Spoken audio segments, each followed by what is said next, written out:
marketing is so hard for small business owners. Why the heck is that, Adam? We have seen and coached and counseled, and marketing seems to be the big bugaboo. And from our perspective, it isn't quite as hard as it's made out to be.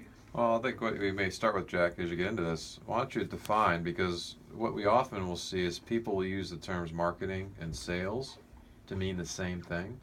So maybe if you start with a quick definition of the difference between marketing and sales. Well, it's in the easy lingo, it's basically everything that's done to serve a prospect up to you to sell. In other words, all the activity, and there's lots of activity, we'll touch on some of it here in a few minutes, but lots of activity to try to get people to buy your stuff, whatever that might be. Right. So we often will hear, and again, this is one of those things that's out in the lexicon as well, where you often hear owners say, all I need is more sales. And we find that to be untrue from the standpoint, especially when it comes to small business. Usually they sell pretty well. It's more a lack of what Jack was talking about in terms of having enough qualified prospects coming into contact with the business, whether that be people walking through the door or the phone ringing or emails coming in, whatever it might be. But they aren't seeing it enough. They aren't getting enough chances at the plate, so to speak. But when they do get a chance to get in front of that qualified prospect, most small business owners tend to sell pretty well. That's right. So usually it's not a sales issue, it's more of that marketing issue that Jack's talking about. Well, they get enamored. First of all, they don't have a good definition of it. Most small business owners get enamored with all the stuff that marketing people are out there promoting. Direct mail, calendars, pens, all this stuff. Rather than go through. What's wrong with that stuff? That's especially Stuff. pens. Especially pens. The last thing you do is so many cheap pens are out there. It's I got a pen from one of our clients It's last week. not the way to You're go. gonna like. The last thing you do with that pen when it doesn't write is look at who the heck's this pen from, and you throw it away in disgust. That's not a good thing to do. You'll But get one of your own next time. That's coming up from one of our clients. Oh boy, Your favorite. that's You right. like those kind of pens. Anyway, go ahead, Jack. I liked his pen. No, what they do, that's not a cerebral approach. We coach clients on marketing. First of all, defining what marketing is, and we have a very simple illustration, which we call 3 ovals. And the first oval is to target your market. Simple as that sounds. Who are you trying to sell to? What's that look like? What's the profile for that?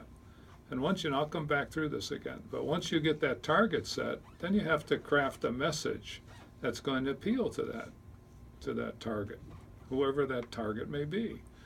Then the third component in these 3 ovals is the channels that are going to be used to deliver that message. Now, if more people would spend time on working the cerebral part of those 3 components and less time on buying cheap pens and just throwing them out there, they would have saved themselves some money, and chances are they're going to get an insight into their overall market that they otherwise wouldn't have. Well, yeah. So the answer to your original question is, why is it so difficult? Because marketing is difficult because it's a pain in the buttinsky. It takes time to sit down and go through the stuff. You talk about your first part there, Jack, in terms of the targets. So what makes a good customer? Most people don't have a good definition or a picture in their mind of who a good customer is. So if you don't have that very clear in your mind, well, you're going to take anybody who comes in, just about. See, I like to use the example of shoes, all right? So we're in the business of shoes, and we could be doing manufacturing or distribution. We could be doing a lot of things with shoes. But shoes, it's a huge business, obviously, and you have to segment that business.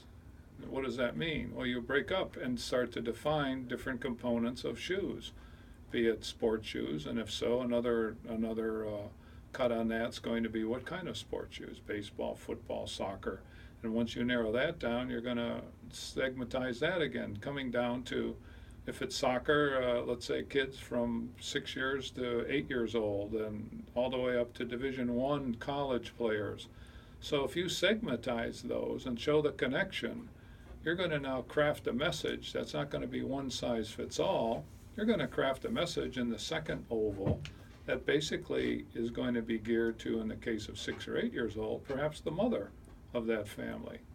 and or a Division One player, you're going to show it looks like one of these Gatorade commercials with a guy sweating and working out. And somebody has done, big companies have done a very good job of not only segmentizing but crafting a message that's going to appeal to them, backing it up with video and certainly good words, and then figure out the way to deliver that message.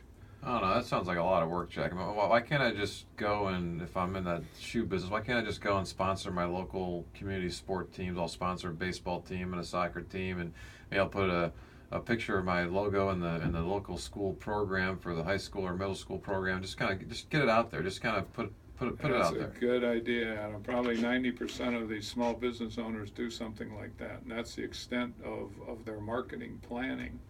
They don't want to go through the tough part of it, and in many respects, they don't even know how to do that.